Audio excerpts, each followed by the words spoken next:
আল্লাহ তাদেরকে দিতে পারে। শীতের সময় স্যার আপনি আজকে আমার কাছে আসছেন, আমি নিজে স্যার দিতে চেয়েছিলাম, কিন্তু আমার সৌভাগ্য আমার মেয়ে।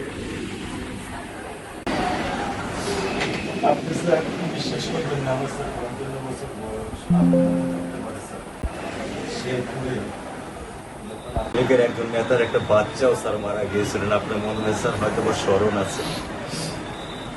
ভালোবাসা আর ঋণের কাছে স্যার আমরা ঋণী, কিন্তু স্যার আমার মারা যাওয়ার পরেও আমার আম্মার যে কষ্টটা দেখেছি তা আপনার কিছুটা আমি বুঝতে পারি। আমি এতটুকু আপনাদেরকে বলার জন্য আজকে এখানে এসেছি যে এটা বিচারই ছিল। অনেক কথা বলতে পারি, কথা আমি বলছি ইনশাল্লাহ এতটুকু বিশ্বাস রাখেন যে আল্লাহ বিচার বিচার আপনারাই দেখবেন। আর এখানে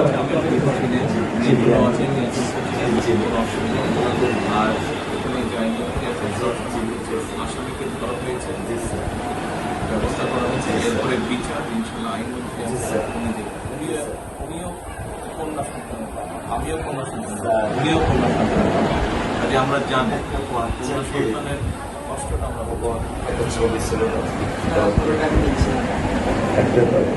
স্যার কিছু বলে তোলেন না, আমি শুধু আমি মেয়ের বাবা, আপনিও স্যার একদম মেয়ের বাবা, শুধু একটা আমি দৃশ্য আপনাকে স্যার দেখো, আর কিছু দেখাবো না স্যার, আমি দেখবো না স্যার, স্যার আমি দেখবো না স্যার, এটা নিয়ে আমি সারা জীবন স্যার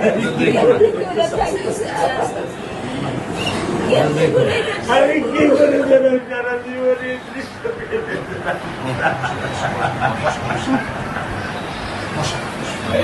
আমার এই দৃশ্য আমি কি দিয়ে পূরণ করবো? আমার মেয়ে শুক্রবারে আমার সাথে মসজিদে নামাজ পড়ে, আমি 2 ওয়াক্ত নামাজ বাসায় পড়ি স্যার, কারণ ও আমার সাথে নামাজ পড়তে পছন্দ করে।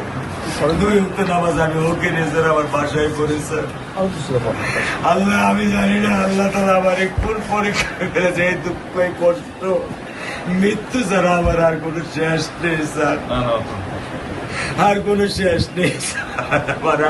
এই মেয়ে আপনার দায়িত্ব মাননীয় প্রধানমন্ত্রী নেবে। আমাকে তো আপনাদেরকে শক্ত হতে হবে, তাই না? আপনার তো বড় মেয়েটা রয়ে গেছে, এখন তো ওর জন্য আপনাদেরকে শক্ত থাকতে হবে।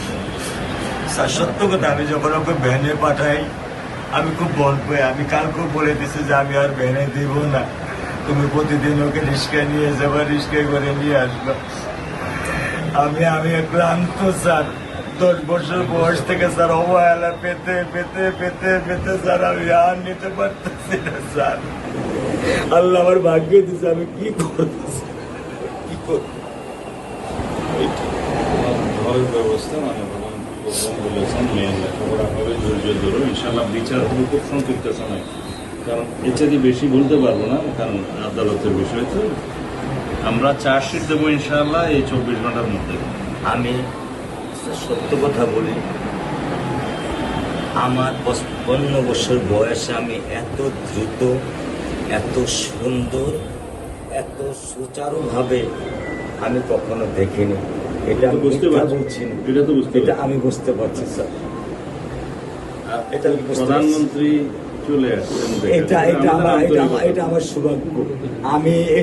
আমি সত্যিকার ভাবে স্যার আমি বলি, আমি এটা স্যার প্রত্যাশা করিনি যে আপনার মতো মানুষ আমার এই 10,000 টাকার একটা ফ্ল্যাটে স্যার আপনি পা রাখবেন, কিন্তু এই বিশ্বাস ছিল যে আপনি 8-10 জন না, যে মানুষ ট্রাফিক সিগন্যালে দাঁড়িয়ে থাকে, নিয়ম মেনে চলে, সে মানুষকে বুঝতে স্যার আমার এইটুকু বয়সে স্যার যথেষ্ট স্যার। স্যার আপনি একটু ধৈর্য ধরবেন, আমি ওকে কোনো নিয়ন্ত্রণ করতে পারতেছি না। আপনার সন্তানের এই অবস্থার জন্য যে দায়ী তার বিচার ইনশাল্লাহ হবে, সেটা শীঘ্রই হবে। এগুলো দেখুন, আর মালিক যে আল্লাহ তাআলা মালিক, ওনার কাছে সাহায্য, ওনার কাছে সাহায্য চান, আল্লাহ রহম করলেন সব কিছু দিতে। মানুষ হিসাবে আমাদের যেটা করার আমরা স্যার মিরপুর 10 নম্বর আইডিয়াল স্কুলে ক্লাস 9-এ পড়েছে। টোটাল ওগুলা নিয়ে চিন্তা করবেন না, ওগুলা ইনশাল্লাহ ব্যবস্থা। আপনি যখন যেহেতু বলেছেন, আপনি আপনার কষ্টের কথা বলেছেন, সেই ব্যাপারে আমরা যেটা আমাদের পক্ষে সম্ভব ইনশাল্লাহ। আপনি কিছু বলবেন বল। না, আমার স্বামী যেটাই বলছে এটাই আমার চাওয়া। স্যার আপনি আমাদেরকে একটু মেহরবানি করে আমাদের খেয়াল রাখবেন, মেহরবানি করে যেন।